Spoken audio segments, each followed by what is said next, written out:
What's going on, QuillyB? Glad to see you, man. Haven't seen you in a while. So good to see you, man. How is everything going? Yes, everything going good, man. All right, yeah. As you call me always busy, run up and down, right? Yes, man. Yes, I'm just so happy that you are able to take this opportunity to be a part of my podcast and YouTube as well. Social media, as they would all say, right? Yeah. So we're gonna get started, right? I know you have a lot of stories, a lot of experiences that you can share with us, right? Yes, sir. Yes. Yeah. So we're going to start with the name QuillyB. I know you as Wayne Watson, and I also know you as QuillyB. So tell us, how did you come by that name, QuillyB? Well, yeah, exactly. Hey, that's my nickname from Cass. Everybody get a name. Everybody get a name when we go Cass, The guys, they gonna make sure they find something. All of my nicknames came from the nose. Oh, it have something to do with my nose. Yeah. Yes. Okay, so and so that was your nickname, right? Yes, sir. All right. Why don't you describe your childhood years growing up? Tell us a little bit about your childhood, so we can understand a little bit more your background coming up and things. Right. Childhood, my childhood days was very rough in terms of being sick. I was sick all my young life. From a little boy, I was very sick, man. I asthma. I didn't even know who would be able to run. I would go to school the first week in September. Can't go back until January. They have to carry me home. Several times I just get a asthma attack in school. They have to take me home. I can't stay. So that's where I have to sit one day and listen to a doctor. Told my grandmother that, Miss Johnson, I don't think we ain't gonna live to see 15. And that was devastating for me. But there was another doctor told my grandmother, say, hey, I think you should let that boy run. Let him do some sports because it will help him. And that's where I started doing some track. And that's when I realized I can run. Okay. One of the questions that a lot of people would ask is how can one who has asthma is able to run and run competitively. I am a testament of that too, because I'm also asthmatic. And, right. Yes. How would you answer that? I mean, normally you're out of breath when you have asthma, and yet you're able to run. You know what I mean? Yes, because what happened is when you run, your lungs expand. You have more breathing space, and that's what helps asthmatic people. Some athletes, some asthmatic people can do sports, so they're athletic induced. When they're athletic induced, it's hard for them to run. But for people like me and probably you, asthma help us because we get expand your lungs. You have more breathing space, so you breathe much better. And during the time we start running, when I start running, I realize when I run and work out at school during the days and go home, I don't have to use all that inhale and that pump to go to sleep. I could sleep better, I breathe better, and everything was better. Yeah. From a personal perspective, I know your grandmother. Grandmother, she meant a lot to you and things. Yes. Yes. Tell us a little about her. How impactful she was in your life. Well, that was the most important person in my life, my grandmother. I talk about her every day. She lead me in the right direction. And when I step out of line, she correct me with a lot of correction. She never allowed me to go out, out of line. She was very strict. She was very godly. She raised me in a church. I'm a church boy. I grew up in a church. Yeah. Sunday school teacher, sing and choir, play the guitar in the church, all kind of stuff. So I'm a church guy. All right. Very good. Okay, so let's spring a little bit forward now. When is it that you realized that you had track and you have talent to run track? When did this really started? Well, it started from all-age school. You know, in Jamaica, we have those all-age school where we, you know, from grade 1 to grade 7, grade 8, whatever it is. I realized when we have PE and we race, I would run deep race at guys like nothing, and everybody was like, "Hold up, this boy fast." But I actually used to love soccer, which is football or football. And the coach looked at me one day and said, "Have you ever tried track? You fast. You're supposed to be running track, not football." And that's how I get on the track and started running, man. And I realized how fast I was developing. You know what I mean? How fast. And they started to carry me different places to run in little parish meets and all these little stuff, you know, school meets, church meets, and I just dominated it. So that's when I realized that, hey, this may be what I want to do. Okay, so which high school did you attend? What's the name of your high school that you went? I went to Ferncourt High School in Claremont, St. Anne. Okay, so would you say that track and field was sort of a springboard, use it as a springboard to get out of, say, maybe a rough situation? I wouldn't say that, because I would say track and field really helped me to get out of asthma. Real, you know, that is one of the things.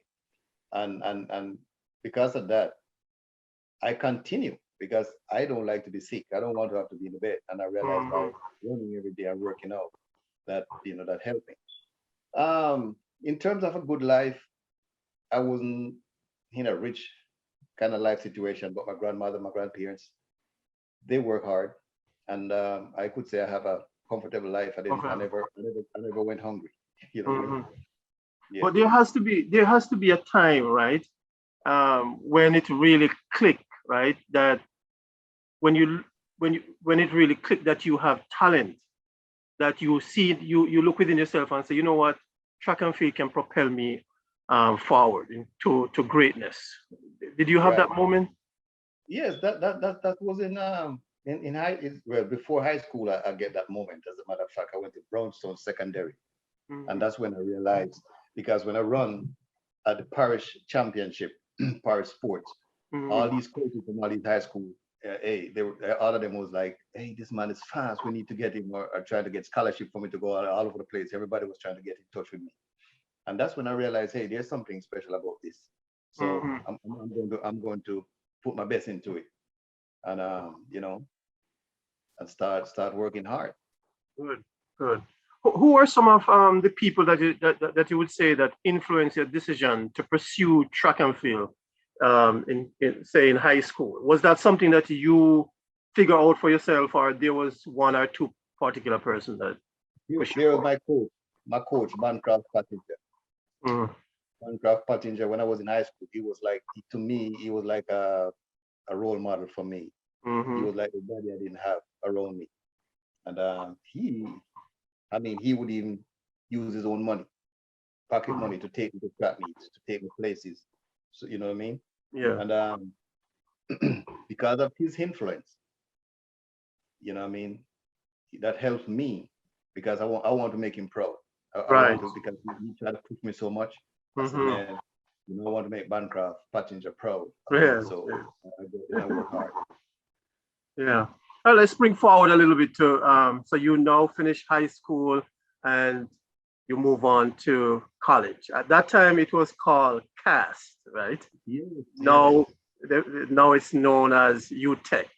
So you run track for CAST, UTEC, as many people might know it now, university. What was the name of the pioneer track club that you competed with back in Jamaica? Well, I tell you this, when I leave Ferncourt, I work at Westwood High School for a year. I coach a team down there and take them to girls champs, get a few points, which was, in them days, being in the country school, and you come to champs and get a few points. That was a big accomplishment. Yes, yeah. And after that, I realized, hey, I need to continue with my track career. So that's when I get in touch with Dennis Johnson from CAS. Yeah. And Dennis Johnson, that year when I run at Boys Championship, Dennis Johnson sent a letter to Ferncourt, to Bancroft Pottinger, and said, if me and the other guy, Douglas Henderson, want to continue our education and our track career, we should come to CAS. But I didn't go the same year, 84. I worked 85, and then 85 October, I decided, man, look, I need to continue this track thing. So I went to CAS at the time and talked to Dennis Johnson. He was a rough guy, DJ, very intimidating, I almost didn't go back the next day, but you know, I decided, look, I want to do this and I'm going to fight it. I'm not going to make his roughness or his crudeness let me not go for my dream. Right, right. But you know, eventually got me in school, and I started from there. Okay, so you talk about Dennis Johnson, and I know him. I know him very well too, and we know that he once held, I think it's 100-meter yard for world record. Yeah. So we know that he has a name for himself as well. But and you talk about, you know, he was a rough guy. What are some of the other impact that you would outline he had on you during those years of track and field at CAS, now UTEC? When you work with Dennis Johnson, be around him, that man let you feel like you can move mountains. He's so inspiring, and he gave you so much confidence that when DJ talk to you, you feel like you can go out there and beat anybody. You know what I mean? And I pay attention to detail. So what happened is, I always go to the extra yard. You know, when the rest of guys not, you know, doing stuff, partying and having fun, I follow what DJ told me. I listen keenly, and I follow the things that tell me to do. So by doing that, I just advance ahead of the rest of guys in no time. Right. At that time, they start to think, hey, I think Wayne is on drugs or something, because how you just but I work hard, and I pay attention to details. I do the things that he asks of me. Okay, great. Yeah. Dennis Johnson he's a great coach. He's probably the greatest coach I ever come across. Yes. I mean, he's very inspiring. Yeah, I know he was a no nonsense. From what I can remember, I know that he's a no nonsense type of guy. He's a straight shooter. You don't beat around the bush and all that. So what you see is what you get.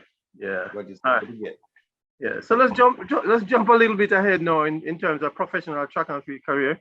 You have had the opportunity to represent Jamaica at various international track meets, right? Right. When was your first time representing Jamaica? When was that?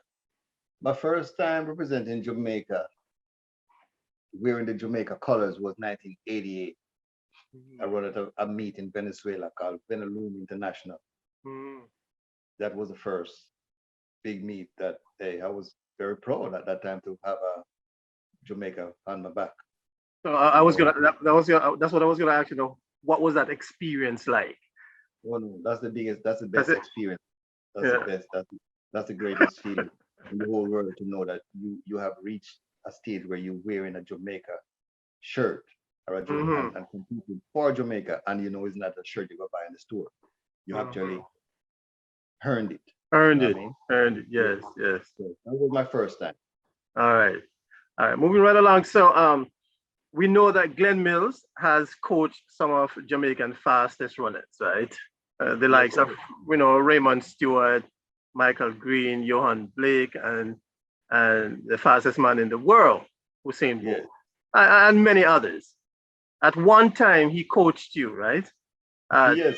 Yes. Tell us what that experience was like, and also what are some of the benefits you get from his coaching style that you can say, well, I learned this from him. Right. For me as a sprinter, DJ was very good, but for some reason, DJ more believe in over distances for you to run fast. And DJ will give you 350s, he'll give you 250s and stuff to run fast. Glenn Mills, on the other hand, is a very unique way of coaching, of which it takes him years to master it, but is the type of coach that he will give you speed work. He said, Wayne, you're a sprinter. You don't need to be doing all that. And he will give you speed work, and get you so sharp. You know what I mean? Yeah. Because I used to watch the athlete that Glenn Mills coached from way back in high school. And when you go to a track meet and see that some guys sprinting, you say, oh yeah, Glenn Mills coached those guys. Right, because right. They are so sharp. Mhm. They're so sharp that they're coached by Glenn Mills. I'm working with Glenn Mills for about a year and a half. And that's when we formed the Racers Track Club, the same famous Racers Track Club that you see. These guys are running for Usain and all of that. Mhm. We were the original racers. Right. It was me, John Mayer, a guy named Mingos, and another guy named Deva. That was the original Racers Track Club that Glenn Mills started back in 1988. And that's when I run for him for probably one track meet. But Dennis Johnson came back and got me. Said, boy, why did you go to the enemies? You got to come back to chaos. So Yes. but Glenn Mills, I learned a lot from Glenn Mills about sprinting. Mhm. His ideas of sprinting, you say you have to use those sprint muscles regular. You got to use them. You got to work them. Activate them and use them. Because if not, you're not going to reach your goal. And he will coach you and make you run very fast. Those days, what would happen was if you do so much speed work, you would eventually hurt your muscle. But over the years, Glenn Mills has perfect his heart and doing it much better. Right. And I know, you can always get better by consistency. And I think that's what he did, was very consistent. You got to get the muscles used to sprinting. You got to get it. He'll give you speed work every day. What was some of what was the biggest moment for you in track and field athletics? And I've had so many big moments. Most of the big moments for me, Dennis, is just giving thanks. Because I wasn't even supposed to be alive to be running track. So every day that I have a moment is a big moment. It's a big moment for you. Yeah. Because I wasn't even supposed to be there based on what doctors that gave up on me. You know what I mean? But some of my biggest moments, I would say, making the Jamaica team and traveling the world. That was very inspiring for me. You know what I mean? Time pass. You when you're young, you hear people going abroad, and you wish one day you would get to that point. And then when I see track and field do that for me, that was great. Oh, so I'm going to ask you the flip side of that. So we talk about the biggest moments, right? When you look back at your professional track and field career, what is your biggest regret? My biggest regrets, my biggest regret in track and field is probably not lifting some more weights. That's some of my biggest regrets. I didn't like weights too, so. I used to lift pure weights on my upper body. I didn't do no leg weights. I didn't do sit-ups. I didn't do those are my regrets. I think under the circumstances, I performed creditably well by just doing, as they would say, half-handed job. See, DJ as a coach, he never really come out there and go in the gym with you and emphasize that you lift that and you do that and you do that. He leave you to yourself in the gym. He work with you on the track. That's my regret. I wish I had a coach that would have spent more time with me. Attention, right. Yeah. How many Jamaican trials have you participated in? Like the Olympic trials? I guess we're trying to figure out how old you are. Huh?